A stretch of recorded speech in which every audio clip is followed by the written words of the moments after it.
What's up, ladies? It's Coach here with the very first episode, hopefully of many, unless I burn the house down.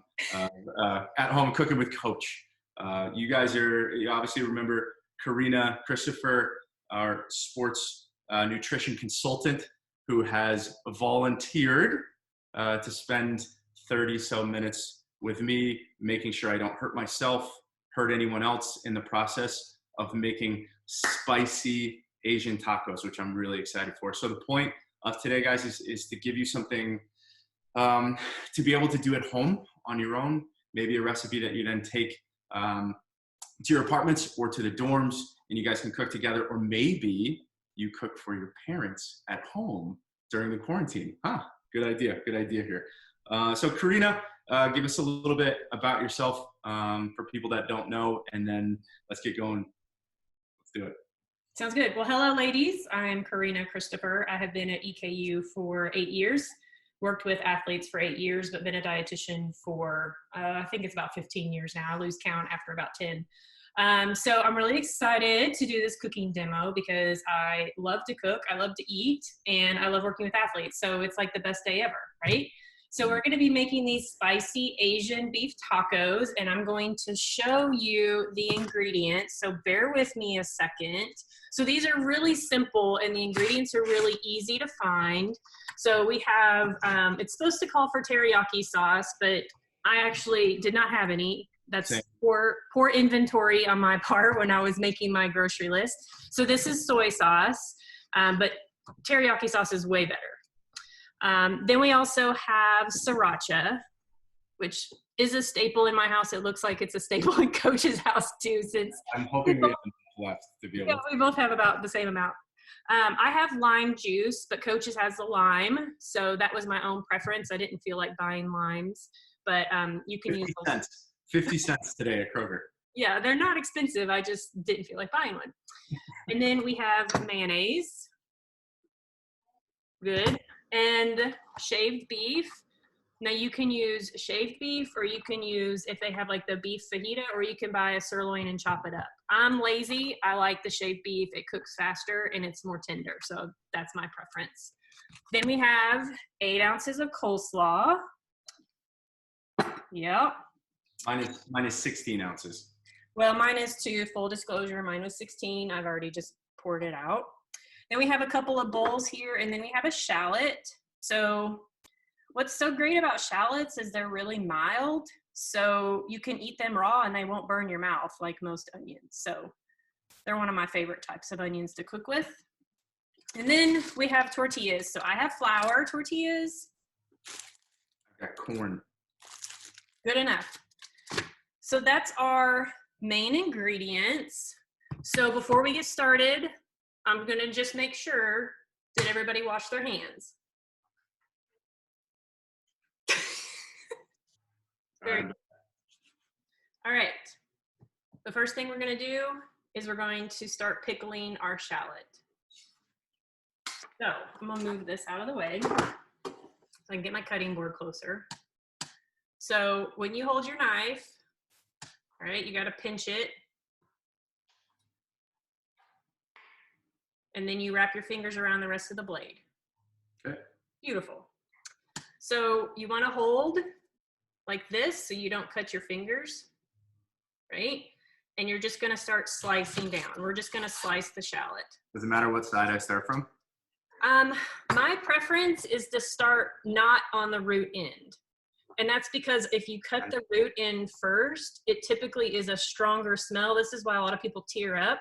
Okay. When they cut onions, because they cut the root end first. So it's better to cut the end that's the top. And so then you're just going to slice it really as thin as you can get it. I think I got to catch up here and peel one. Oh, you got to shave your skin off yours.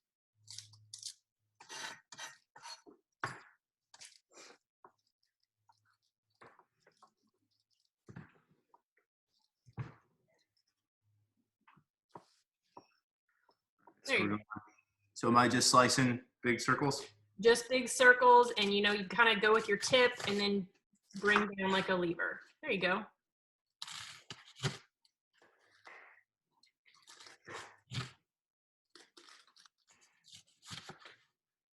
Right. Beautiful. All right. Now we're going to put our shallots in our bowl. This big? I don't need to cut them again? If you want to, it depends on the size. They get pretty small. Oh, they do? Apart. Oh, okay. Oh, I see. Okay. Yeah, they're really small. Now, some people don't like onions as much, so you could cut them smaller. Yeah.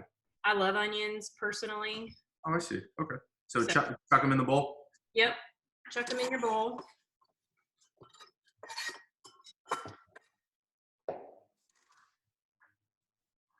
And then we're going to add our pickling. So this is when you would use your lime juice. So you can cut your lime in half and squeeze half of the lime in there.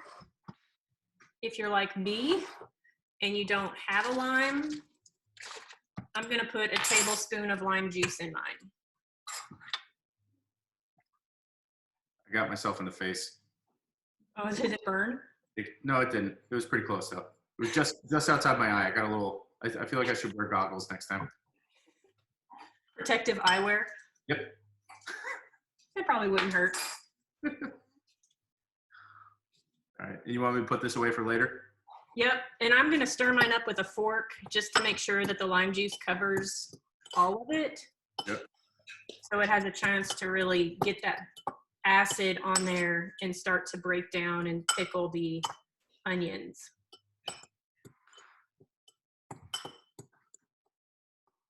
All right. Feeling good. Feeling good about this.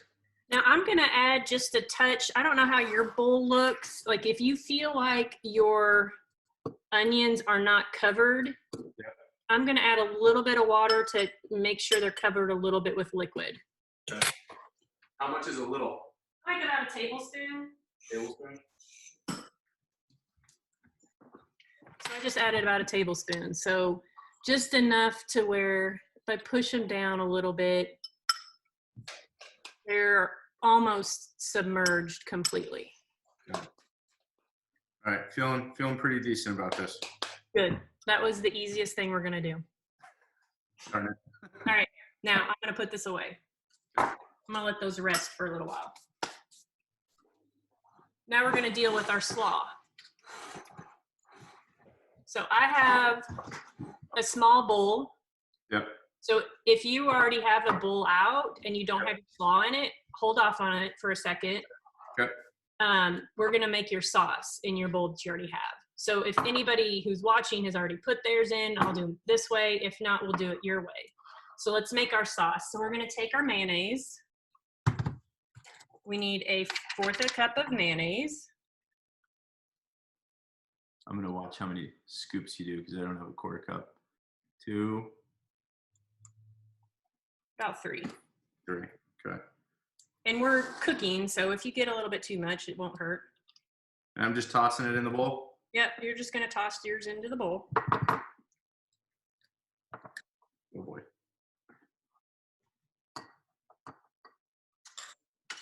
And then we're gonna add some sriracha. Now, I don't know how much heat you like. What? So the recipe calls for a teaspoon. Okay. But if you like things hot, feel free to add more. And then you're gonna mix this up.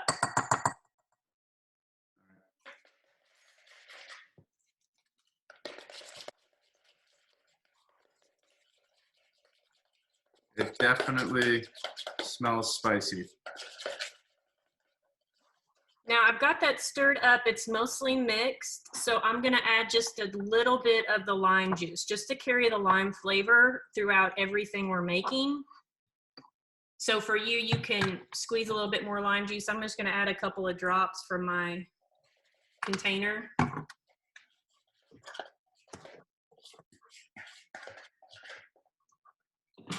Sweet.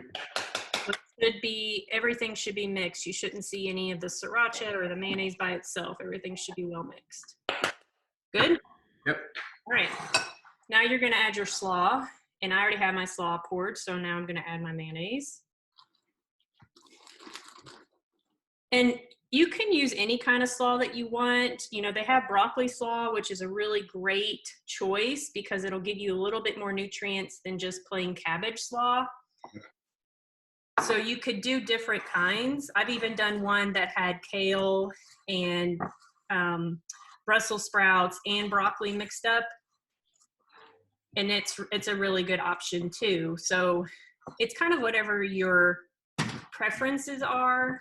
Yep. What kind of slaw that you use. This is just a plain cabbage slaw. It was cheap too. I was pretty psyched about it. Yeah, it's really cheap. And if you get the 16-ounce bag, like what most of them are, you could make this double and then you can just eat. See, I make messes when I cook. You can just eat your slaw, you know, with burgers the next day or, you know, on a, you know, sandwiches or something with your sides. Yep. So when it's all mixed really well, then we let it rest so that the cabbage can pick up all of that good flavor.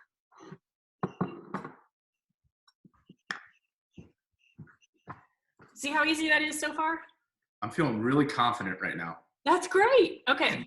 Next, we're going to cook our meat. So we're almost done with this recipe. So let's go to the stove and get a big skillet and put a little bit of extra virgin olive oil in it. And that's what we'll do first. We've got our extra virgin olive oil, or you can use regular vegetable oil if you wanted to, whatever oil you have on hand. And then I'm going to put my shaved beef in here. It doesn't need to cook very long. So once your skillet is hot enough, you're going to add that in there and it's not going to take long. And I'm going to spread mine out. Yeah. I'm going to add salt and pepper to it. And I want to make sure I get a lot of it coated with the salt and pepper. Now, not too much salt. We don't need to go crazy with salt. So just enough to sprinkle on what's in there. Again, it calls for teriyaki. I'm going to use just a little bit. So this is just a small 1/8 of soy sauce. So a little bit of soy sauce you're going with? I'm just going with a little bit. I don't want too much on mine. If I was using teriyaki, I would probably use either a 1/4 or a 1/2. And then I'm going to, because you know I like spice too, obviously, I'm going to put a little bit of sriracha on mine. Just eyeball what you think you want. Now, my kids eat this too, so I can't get too heavy-handed. Yeah. They're a little bit pickier about spice than I am. So I've got this seasoned rice vinegar, which I had in the cabinet, so I'm going to throw some of that in there. That sounds really good. And then I'm going to dribble some lime juice on there, just keep that lime going. Gotcha. Just a couple of drops. And then I'm going to stir that up in my pan. And the goal that you're looking for is no pink. Once you see no more pink, you need to be done. Because if you overcook this, then it will not, it'll be like jerky because it's so thin. It doesn't sound very good.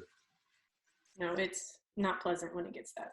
So I like using tongs because I can pick and twirl and twist to get all of the meat pulled apart and cooked. Yeah. But if you don't have nice tongs like this, you could use a fork.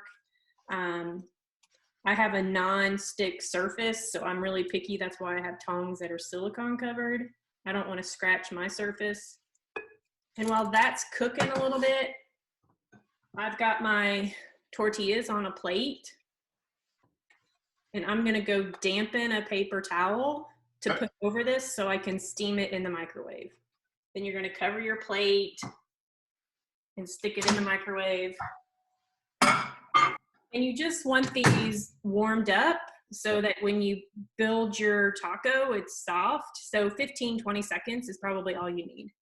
Now, for the soccer players, I would probably recommend that they eat about 3 tacos as a serving because the tacos themselves, the shells would be some great carbs for fuel. Okay. And then adding this beef to it, about 2 ounces of beef in each one, is going to give them a lot of great protein. Plus the cabbage on top for some veggies to kind of help with some protection of the body. So eat your vegetables. Eat your vegetables. Protect those joints. Protect those muscles. Mine is ready, so I'm going to start my microwave. All right. I'm ready to build. Are you ready to build? Yes. All right.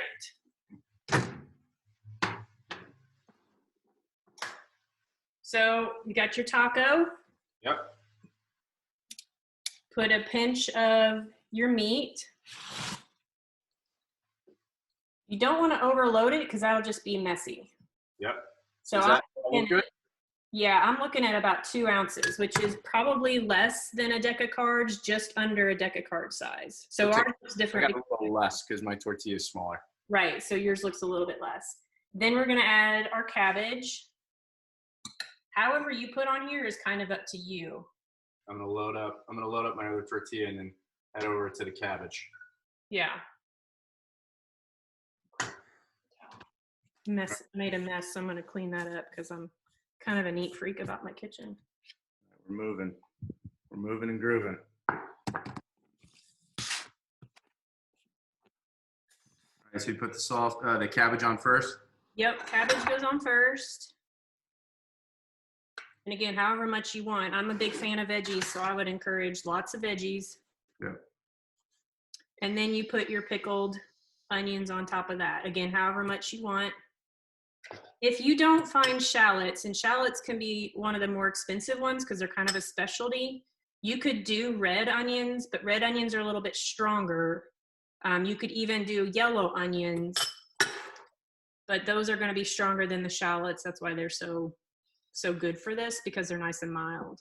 All right. There you go. And this is completed? It's completed. You can roll it as a burrito, or you can just eat it as a taco. Okay. I think I got too much for a burrito. Is it good? Oh my God. Yeah, that's good. Look at that. That looks so good. My wife Alexis is going to flip. Yeah. And it's so fast. I mean, it's so fast and it's so good. That was awesome. Yeah.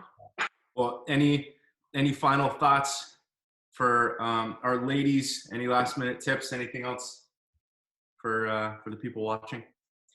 Choose things like this, quick and easy, but they have 3 food groups right here, right? Energy, protein, protection, all right here in a couple little bites. So pick something quick, pick something easy, but quick something that's going to give you everything that you need. And I'm happy to help you with those things whenever you need any help with that. Awesome. Enjoy. Well, thank you, Karina, very, very much.